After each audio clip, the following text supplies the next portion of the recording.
Welcome viewers, প্রতিদিনের মতো আজও চলে এসেছি আমার লাঞ্চের থালি নিয়ে। আজকে লাঞ্চে নিয়েছি সাদা ভাত, নিয়েছি শসা, বিট, গাজর কুচি স্যালাড হিসেবে।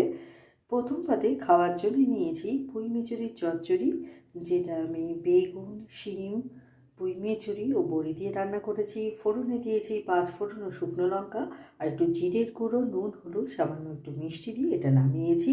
তারপরে নিয়েছি কুমড়ো পাতার বড়া।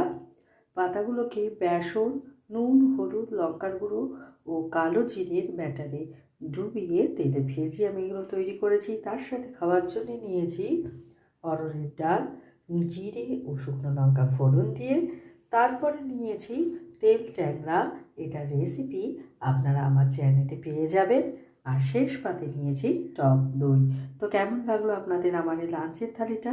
ভালো লাগলে লাইক, শেয়ার এবং সাবস্ক্রাইব করবেন আমার চ্যানেলকে।